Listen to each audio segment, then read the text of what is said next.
Price lord. Voice of glory എന്ന ഈ അനുഗ്രഹിക്കപ്പെട്ട ശുശ്രൂഷകളിലേക്ക് ഈ പ്രഭാതത്തിൽ നിങ്ങളെ എല്ലാവരെയും സ്വാഗതം ചെയ്യുന്നു. പ്രാർത്ഥന വിഷയങ്ങൾ അയക്കുന്നവർ, വ്യക്തിപരമായി ഇത് അനുഗ്രഹമെന്ന് പറയുന്നവർ എല്ലാവർക്കും കർത്താവിൻ്റെ നാമത്തിലെ സ്നേഹവന്ദനത്തെ അറിയിക്കുന്നു. ഈ ശുശ്രൂഷകളുമായി ബന്ധപ്പെട്ട് ഞങ്ങളെ ഫോളോ അപ്പ് നടത്തുന്ന, അറിയിക്കുന്ന എല്ലാവരോടും നന്ദി അറിയിക്കുകയാണ്. ലൈവിൽ ഇപ്പോൾ ഒത്തിരി പേര് ജോയിൻ ചെയ്തുകൊണ്ടിരിക്കുന്നു. യൂട്യൂബിലും ഫേസ്ബുക്കിലും ഒക്കെ ഇൻസ്റ്റഗ്രാമിലും ഒക്കെ ഇത് കണ്ടുകൊണ്ടിരിക്കുന്ന എല്ലാവരെയും ദൈവം അനുഗ്രഹിക്കട്ടെ. ഓരോരുത്തരുടെ പേരെടുത്ത് പറയണമെന്നുണ്ട്. സ്ഥിരം ഇത് കാണുന്നൊരു വലിയ ബാച്ച് തന്നെയുണ്ട്. എല്ലാവർക്കും ദൈവസന്നിധിയിൽ അനുഗ്രഹമായി തീരട്ടെ എന്ന് പ്രാർത്ഥിക്കുന്നു. നമ്മളിന്ന് മുതൽ അടുപ്പിച്ച് 1-2 ദിവസങ്ങൾ, 2-3 ദിവസം, അടുത്ത 1-2 ദിവസങ്ങൾ കൂടെ ഒരു ടോപ്പിക്കിൽ നിന്ന് തന്നെ കേൾപ്പിക്കാനാണ് ആഗ്രഹിക്കുന്നത്.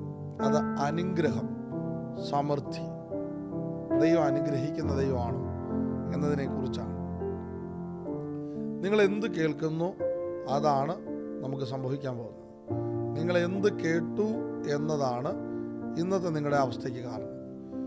ഇനി എന്ത് കേൾക്കുന്നു എന്നതാണ് നാളുകളിൽ നിങ്ങൾക്ക് സംഭവിക്കാൻ പോകുന്നതിൻ്റെ നിദാനമായി മാറുന്നത്, അല്ലെങ്കിൽ അതിൻ്റെ കാരണമായി മാറുന്നത്. അന്നേരം അനുഗ്രഹം എന്ന വാക്ക് ഒത്തിരി പേർക്ക് അലർജിയുള്ള വാക്കാണ്, ഒത്തിരി പേർക്ക് പിണക്കമാണ്. ആവശ്യമാണ് എല്ലാവർക്കും, പക്ഷെ പരസ്യമായി പറയാൻ ചിലർക്ക് പേടിയാണ്. ചിലർക്കത് പറഞ്ഞാൽ തെറ്റിദ്ധരിക്കുമെന്ന് ഉള്ളവരുണ്ട്. പിന്നെ ഒത്തിരിയുള്ള അനുഗ്രഹമുള്ളവർക്ക് ഇത് പറഞ്ഞാൽ ആവശ്യക്കാർ അവരെ ശല്യപ്പെടുത്തുമെന്ന് വിചാരിച്ചുകൊണ്ട് പറയാതിരിക്കുന്നു. പക്ഷേ ഇതിനെക്കുറിച്ച് 1-2 ഏരിയകളിലൂടെ ആണ് ഈ 2-3 ദിവസം നമ്മൾ കേൾക്കാൻ പോകുന്നത്. ആദ്യം തന്നെ പറയട്ടെ, അത്ഭുതവുമുണ്ട്, അനുഗ്രഹമുണ്ട്. അത്ഭുതം അനുഗ്രഹമല്ലേ എന്ന് ചോദിച്ചാൽ, സത്യത്തിൽ നമ്മൾ അത്ഭുതം എന്ന് പറയുന്നതും അനുഗ്രഹം എന്ന് പറയുന്നതും രണ്ടായിട്ട് നിങ്ങൾ കാണണമെന്നാണ് എൻ്റെ ഒരഭിപ്രായം. അത്ഭുതം എന്ന് പറയുന്നത് ഒരു സമയത്തേക്ക് മാത്രം, ഒരു വിഷയത്തിൻ്റെ മേൽ നടക്കപ്പെടുന്ന കാര്യമാണ് അത്ഭുതം. ചിലപ്പോൾ അതൊരു സമ്പത്തായിരിക്കാം, ആരോഗ്യമായിരിക്കാം, അതിന് മേൽ നടക്കുന്ന ഒരു പ്രാവശ്യത്തേക്ക് നടക്കുന്നതാണ്. അനുഗ്രഹം എന്ന് പറയുന്നത് അതല്ല. അനുഗ്രഹം എന്ന് പറയുന്നത് ആരംഭിച്ചാൽ അത് കടൽ പോലാണ്, റിവർ പോലാണ്. ഒഴുകി തുടങ്ങിയാൽ പിന്നീട് അത് നിൽക്കാൻ പറ്റത്തില്ല. അത് തലമുറകൾ ഒഴുകുന്നതാണ്. അതിന് നമുക്കാവശ്യം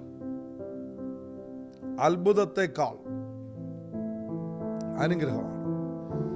വിശ്വാസത്തിലേക്ക് വരുന്ന ആദ്യ സമയങ്ങളിൽ കൂടുതലും സംഭവിക്കുന്നത്, അല്ലെങ്കിൽ പുതിയതായിട്ടൊരാൾ വരുമ്പോൾ കൂടുതലും സംഭവിക്കുന്ന അത്ഭുതമാണ്. എന്നാൽ വിശ്വാസത്തിൽ കുറേ നാൾ യാത്ര ചെയ്തവരെ സംബന്ധിച്ച് അവർക്കറിയാം, അവർക്ക് സംഭവിക്കുന്നത് ആദ്യമായിട്ട് വരുന്ന ആൾക്ക് സംഭവിക്കുന്ന പോലത്തെ അത്ഭുതമല്ല, അവർക്ക് സംഭവിക്കുന്ന അനുഗ്രഹമാണ്. അന്നേരം അതിൻ്റെ വ്യത്യാസം ഒന്ന് പറയുമ്പോൾ നിങ്ങൾക്ക് പെട്ടെന്ന് മനസ്സിലാവും. ഇസ്രായേൽ ജനം മിസ്രൈമിൽ നിന്ന് ഇറങ്ങി വന്നപ്പോൾ മരുഭൂമിയിൽ ആ ജനത്തെ ദൈവം നടത്തി. അന്നേരം സംഭവിച്ചതെല്ലാം അത്ഭുതമാണ്. എന്തത്ഭുതം?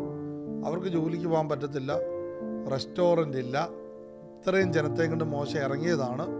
അവിടെ സംഭവിച്ചത് അത്ഭുതമാണ്. എന്താണ് അത്ഭുതം? മന്ന ആയി വന്നത്, കാടപ്പക്ഷിയായി വന്നത്, പാറ പിളർന്ന് വെള്ളമായി വന്നത്, ഇതിൻ്റെ പേരാണ് അത്ഭുതം. ആ അത്ഭുതം എപ്പോഴാണ് ദൈവം കൊടുക്കുന്നത്? ജോലി ചെയ്യാൻ നിവൃത്തിയില്ലാത്ത സാഹചര്യത്തിൽ പെട്ടവർക്ക് കൊടുത്ത കാര്യമാണ്. എന്ന് വെച്ചാൽ മനുഷ്യന് സഹായിക്കാൻ പറ്റാത്ത സാഹചര്യത്തിൽ പോയിപ്പെട്ടവർക്ക് കൊടുത്ത കാര്യമാണ് അത്ഭുതം. മരുഭൂമിയിൽ ഇപ്പോൾ ആഹാരം ഉണ്ടാക്കിക്കൊണ്ട് ഒരാൾക്ക് ചെല്ലാൻ പറ്റില്ല. കാര്യം 10-25 ലക്ഷത്തിലധികം വരുന്ന ജനം. അവിടെ ആഹാരം ഉണ്ടാക്കിക്കൊണ്ട് ചെല്ലാൻ പറ്റില്ല. പിന്നെന്താണ്? അവിടെ ഒരു അത്ഭുതം ഉണ്ടായേ പറ്റൂ. ആ അത്ഭുതമാണ് അവർ കണ്ടുകൊണ്ടിരിക്കുന്നത്. എന്നാൽ അവർ ദൈവം പ്രോമിസ് ചെയ്ത പാലും തേനും ഒഴുകുന്ന സ്ഥലത്തെത്തിക്കുമെന്ന് പറയുന്ന ആ ദേശത്ത് അവിടെ നടക്കേണ്ടത് അത്ഭുതമല്ല, അവിടെ നടക്കുന്നത് അനുഗ്രഹമാണ്. നിങ്ങൾ ശ്രദ്ധിച്ചാൽ ഒരു കനാൻ നാട്ടിലേക്ക് ചെന്ന് കയറി, കനാൻ നാട്ടിൽ ചെന്ന് കയറുമ്പോൾ അതോടെ അത്ഭുതം തീർന്നു, അനുഗ്രഹം ആരംഭിച്ചു. നിങ്ങൾ ജോഷുവയുടെ പുസ്തകം വായിച്ചാൽ, ജോഷുവയുടെ പുസ്തകം കമൻ്റ് ആയി പ്രാർത്ഥന വിഷയങ്ങൾ എഴുതുന്നവർ ദയവായിട്ട് എഴുതുക. ദയവായിട്ട് അങ്ങനെ ഇതിനെ സ്വീകരിക്കുന്നു എന്ന അർത്ഥത്തിൽ രാമയൻ പറയുന്നത് നല്ലതായിരിക്കും. ജോഷുവയുടെ പുസ്തകം 5-ാം അധ്യായം 12-ാമത്തെ വചനം. അവർ ദേശത്തെ വിളവ് അനുഭവിച്ചതിൻ്റെ പിറ്റേ ദിവസം മന്ന നിന്നുപോയി. അനുഗ്രഹം കിട്ടിയതിൻ്റെ പിറ്റേ ദിവസം അത്ഭുതം നിന്നു. കാര്യം ദൈവം അവരുടെ പ്രോഡക്റ്റിനെ ബ്ലെസ് ചെയ്യാൻ പോവുകയാണ്, അവരുടെ കരത്തിൻ്റെ വേലയെ അനുഗ്രഹിക്കാൻ പോവുകയാണ്. എന്നിട്ട് നമുക്ക് ആവശ്യം ഒരു അത്ഭുതത്തേക്കാൾ കൂടുതൽ ആ അനുഗ്രഹത്തെയാണ് നമുക്ക് ആവശ്യം. പത്രോസിനോട് കർത്താവ് പറയുകയാണ്, പ്രസംഗിച്ചതിന് ശേഷം നിന്റെ പടകിനെ ആഴത്തിലേക്ക് നീക്കുക, ആഴത്തിലേക്ക് നീക്കുക, എന്നിട്ട് വല ഇട്ട് മീനെ പിടിക്കുകയാണ്. ഞാൻ ചോദിക്കുന്നത്, ദൈവത്തിന് വേണമെങ്കിൽ ഒരു അത്ഭുതമായി പ്രസംഗിച്ചുകൊണ്ടിരുന്ന സൃഷ്ടിതാവല്ലേ നമ്മുടെ ദൈവം. അവൻ അത്ഭുതമായി കരയ്ക്ക് വെച്ച് തന്നെ മീനെ കൊണ്ട് എത്തിക്കാൻ പറ്റും. ഇനി അതല്ല, മീൻ പിടിക്കാതെ തന്നെ അവൻ്റെ വഴി തുറക്കാൻ പറ്റും. പക്ഷെ ദൈവം അങ്ങനല്ല ചെയ്യുന്നത്. ദൈവം അനുഗ്രഹം എന്നത് ഒരു ഉറവ തുറക്കുന്നത് പോലാണ്, നിലനിൽക്കുന്നതാണ്. അത് നമ്മുടെ വേലയെ, നമ്മുടെ കരത്തെ, നമ്മളുമായി ബന്ധപ്പെട്ട പ്രോഡക്റ്റിനെ അനുഗ്രഹിക്കുകയാണ്. ഇന്ന് പകൽ എന്നെ ശ്രദ്ധിക്കുന്ന ചിലരുടെ ജീവിതത്തിൽ വല്ലപ്പോഴും ഉണ്ടാകുന്ന മരുഭൂമിയിലെ ഒരു മഴ പോലെ ഒരു അത്ഭുതമല്ല, തലമുറകൾ അനുഭവിക്കാൻ കഴിയുന്ന അനുഗ്രഹത്തിലേക്ക് ദൈവം നിന്നെ അയക്കാൻ പോകുന്നു. അതിന് നിന്റെ അധ്വാനത്തെ അനുഗ്രഹിക്കും. മരുഭൂമിയിൽ ജോലി ചെയ്യാൻ പറ്റത്തില്ല, അത്ഭുതം കൊടുത്തേ പറ്റൂ. പക്ഷെ കനാനിൽ ജോലി ചെയ്ത അനുഗ്രഹമാകാം. മരുഭൂമി പോലെ കിടന്ന പ്രദേശത്തെ ലോകത്തിലെ ഏറ്റവും വലിയ പൂന്തോട്ടമാക്കി, ലോകത്തിലെ ഏറ്റവും കൂടുതൽ ഫ്രൂട്ട്സ് കയറ്റി ഇറക്കുന്ന സ്ഥലമാക്കി നിന്റെ കൈ വേല അങ്ങ് അനുഗ്രഹിക്കുന്നത്. ആകാശത്തൊന്ന് മഞ്ഞ ഇട്ട് തരുന്നതും നോക്കി നിൽക്കരുത്. നീ ആ പ്രവൃത്തി തുടരുന്നാൽ നിന്റെ പ്രവൃത്തിയെ അവൻ അനുഗ്രഹിച്ചു തരും. ശുശ്രൂഷകന്മാരോട് എനിക്ക് പറയാനുള്ളത്, ശുശ്രൂഷകന്മാർ നിങ്ങൾ മടിയില്ലാത്ത ആളായിരിക്കണം. നിങ്ങൾ ഒരു അത്ഭുതത്തിന് കാക്കുന്നതിനേക്കാൾ ഒരു അനുഗ്രഹത്തിലേക്ക് സ്റ്റെപ്പ് ചെയ്യണം. ഇത് അനുഗ്രഹം എന്ന് ഞാൻ പറയുമ്പോൾ നിങ്ങൾ ബൈബിളിൽ ശ്രദ്ധിച്ചാൽ വചനത്തിൽ നല്ലപോലെ അധ്വാനിക്കുന്നവരെ ഇരട്ടി ബഹുമാനത്തിന് യോഗ്യനെന്ന് എണ്ണണം. എന്ന് വെച്ചാൽ നിങ്ങൾ കണ്ണടച്ച് കണ്ണു തുറന്നപ്പോൾ ഒരു വാക്യം കിട്ടിയെന്ന് പറഞ്ഞ് എന്തെങ്കിലും ഒരു കാര്യം പറയുന്നതിനേക്കാൾ ആ വചനത്തിൽ എന്താണ് പറയുന്നതെന്ന് അത് പഠിക്കുകയും അതിൻ്റെ പുറകെ കൂടുകയും ബൈബിൾ ധ്യാനിക്കുകയും ബൈബിൾ വായിക്കുകയും അത് നിങ്ങൾക്ക് ഇഷ്ടപ്പെട്ടത് എടുത്തെഴുതുകയും അതിൻ്റെ റെഫറൻസുകൾ തപ്പുകയും അങ്ങനെ നിങ്ങൾ അതിൻ്റെ പുറകെ സഞ്ചരിക്കുമ്പോൾ നിങ്ങളെ തന്നെ ഡിസിപ്ലിനാക്കുമ്പോൾ ദൈവം അതിനെ അനുഗ്രഹിക്കും. ദൈവം അതിനെ അനുഗ്രഹിക്കുമ്പോൾ സംഭവിക്കുന്നത് അതിൻ്റെ ഉറവ അങ്ങ് തുറക്കുകയാണ്. വചനത്തിൻ്റെ വാതിൽ തുറക്കുകയാണ്, ദേശത്തിൻ്റെ വാതിൽ തുറക്കുകയാണ്. ശുശ്രൂഷകന്മാർ, എന്നെ കേൾക്കുന്നവർ ദയവായി കിടന്നുറങ്ങിയിട്ട് ഒരു വാക്യം കിട്ടിയെന്ന് പറഞ്ഞ് എഴുന്നേറ്റ് ഇന്ന് ചിലപ്പോൾ ഒരു അത്ഭുതം ഒരു പ്രാവശ്യം നടന്നേക്കാം. പക്ഷെ ഞാൻ നിങ്ങളോട് നിർബന്ധമായി പറയുന്നത്, എത്ര വലിയ കൃപാവരം നിങ്ങൾ ഉപയോഗിക്കുന്ന ആളാണെങ്കിലും ദൈവവചനത്തിൽ നിങ്ങൾ അതിനകത്ത് അധ്വാനിക്കുന്ന ആളായി ദൈവത്തിന് തോന്നണം. ദൈവത്തിന് മനസ്സിലാവണം നിങ്ങൾക്കിത് ഒരു ഉപജീവന മാർഗം മാത്രമല്ല, ഇത് നിങ്ങളുടെ ലഹരിയായെന്ന് മനസ്സിലാകുന്ന വിധത്തിൽ മാറാമെങ്കിൽ ഞാൻ നിങ്ങളോട് പറയുന്നു, നിങ്ങളുടെ തലമുറയുടെ കാര്യം, നിങ്ങളുടെ സ്വന്തം കാര്യങ്ങളെല്ലാം ദൈവം ഇതിനകത്ത് നടത്തിത്തരും. ഞാൻ വീണ്ടും ആവർത്തിക്കുന്നു, ദൈവവചനത്തിൽ അധ്വാനിച്ചാൽ അതൊരു അനുഗ്രഹമാക്കി തരും. അതെവിടെ പോയാലും, ഏത് സ്ഥലത്ത് പോയാലും, എത്ര വലിയ വമ്പന്മാരുടെ മുമ്പിൽ പോയാലും നിന്നെ അനുഗ്രഹിച്ചവനാണെങ്കിൽ നീ അവിടെ ചെന്ന് നിൽക്കുമ്പോൾ അവർക്കെല്ലാം അനുഗ്രഹമായിട്ട് മാറും.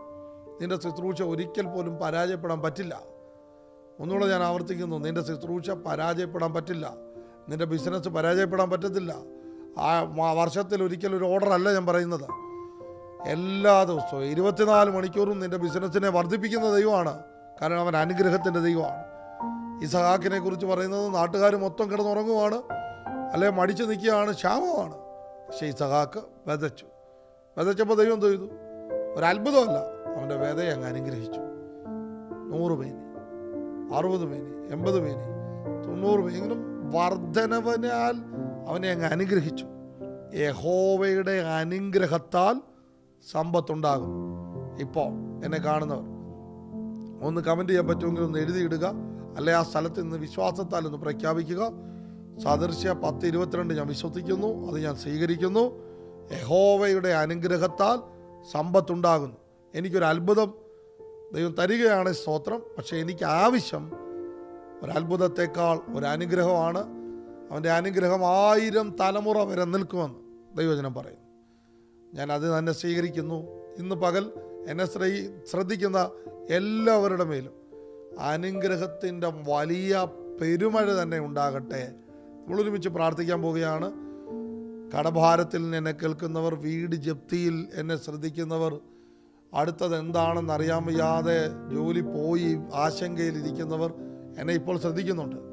അങ്ങനെയുള്ള കുടുംബാംഗങ്ങളോട് എനിക്ക് പറയാനുള്ളത്, ദൈവം അനുഗ്രഹത്തിൻ്റെ ദൈവമാണ്.